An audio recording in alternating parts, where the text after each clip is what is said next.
Quando foi criado o CNJ, veio então a ideia de se fazer através de um órgão colegiado com a participação de todos os segmentos da sociedade. E aí houve aquela grita, porque o Poder Judiciário não aceitava interferência administrativa de um corpo estranho nos seus quadros. Ora, no momento que nós fizéssemos um órgão e colocássemos todos sendo magistrados, nós teríamos, talvez, os mesmos problemas. E era exatamente isto que não se queria. O que se queria é que levasse para a administração da justiça os olhos de jurisdicionado. E por isso mesmo temos os conselheiros do CNJ indicados pelo Supremo Tribunal Federal, pelo Senado Federal, pelo Ministério Público, juízes de primeiro grau, de segundo grau, e a administração e a corregedoria são os cargos mais relevantes que ficaram com os dois ministros. O presidente, que é também o presidente do Supremo Tribunal Federal, foi quem assinou o termo de cooperação, o ministro Peluso, atualmente, e a corregedoria, que ficou com um ministro do Superior Tribunal de Justiça, e coube a mim agora, tomei posse no dia 8 deste mês. A escolha desses membros é uma escolha para um mandato de 2 anos, a alternância para que não haja a perpetuação no cargo, para evitar os males que foi exatamente aconteceram nos tribunais. Aos poucos, nós estamos conseguindo ingressar com alguma dificuldade em outros tribunais e estamos vendo os desacertos que existem na administração, como, por exemplo, as contabilidades, a forma. Não é propriamente corrupção. Sobre isso eu falarei depois, porque já existe sim e a gente tem de falar. A gente fala do bem e fala do mal. Mas, na realidade, o que existia é uma falta de gestão muito grande, né? E, a partir daí, nós temos um ambiente propício ao fortalecimento da corrupção. Um órgão que está atrasado, que tem prestação jurisdicional bastante atrasada e que tem a sua gestão com deficiência, lógico que veio a corrupção para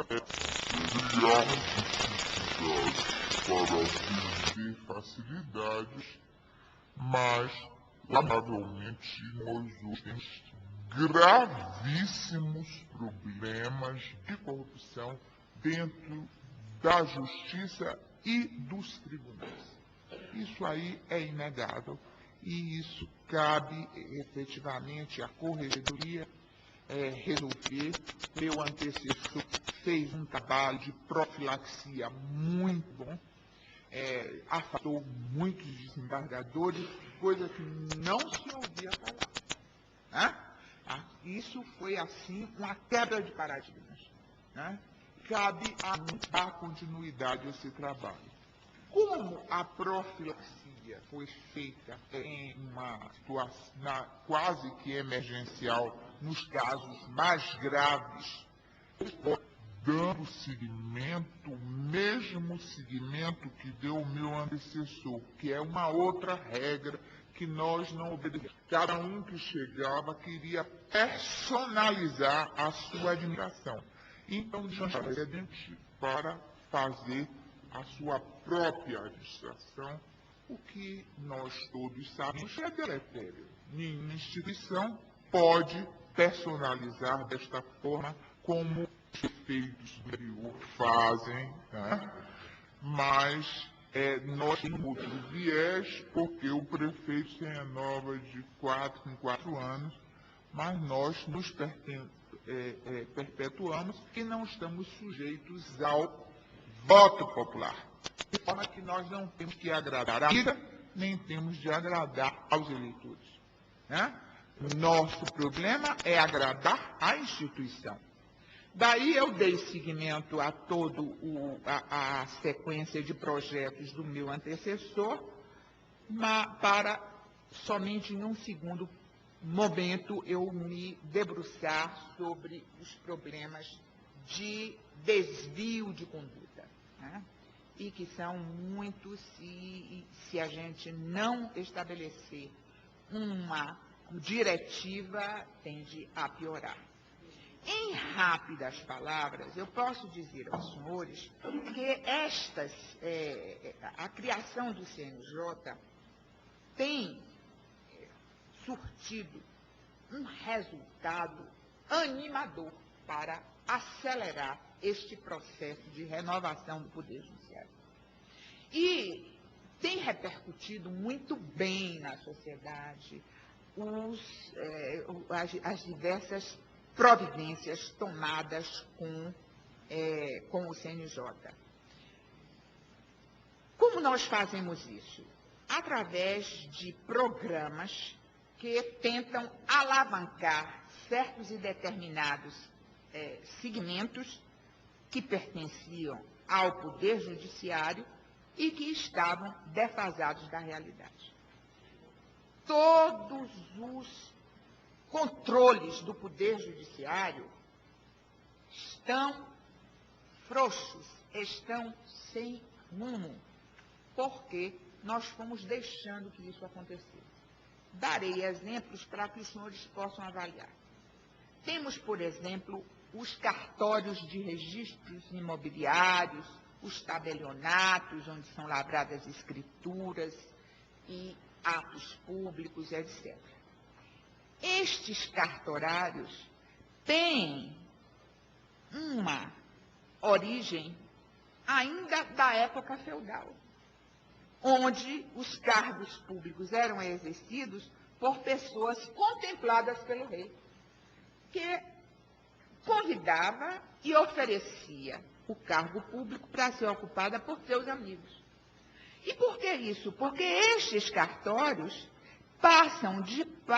foram passando de pai para filho para exercerem atividades eminentemente estatal.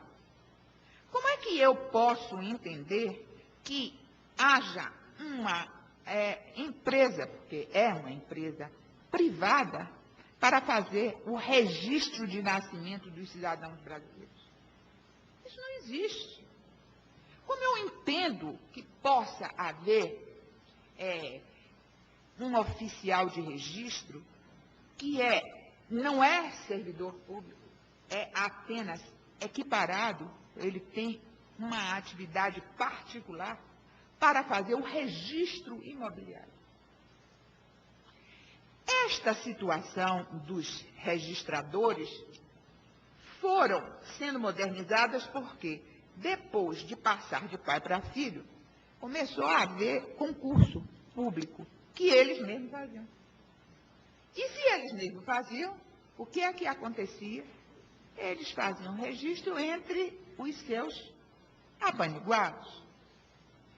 E entre os apaniguados, muitos estavam ligados a desembargadores, porque estes cartórios funcionam sob a supervisão, sob o controle do Poder Judiciário. Qual é a grande dificuldade? A grande dificuldade é porque esses cartórios arrecadam milhões. O CNJ, pela primeira vez, fez um levantamento de quanto arrecada cada cartório e colocou no site, o que causou uma indignação muito grande. Existem cartórios de registro imobiliário. Imaginem os senhores o que deve ser um cartório de registros do Morumbi, em São Paulo, onde se paga por cada escritura lavrada, por cada registro de uma reforma ou de uma construção, mais de 8 milhões. E este dinheiro não é recolhido para o Estado. Este dinheiro é do notário, é do tabelião. E esta disfunção tem nos levado a uma grande dificuldade. É porque, neste segmento, criou-se um grande poder econômico. Poder econômico que sustenta diversas eleições, diversos deputados, uma bancada de deputados federais, inclusive, que são bancados pelos registradores e pelos tabelianos e tal. E isso nos dificulta chegar a um denominador comum.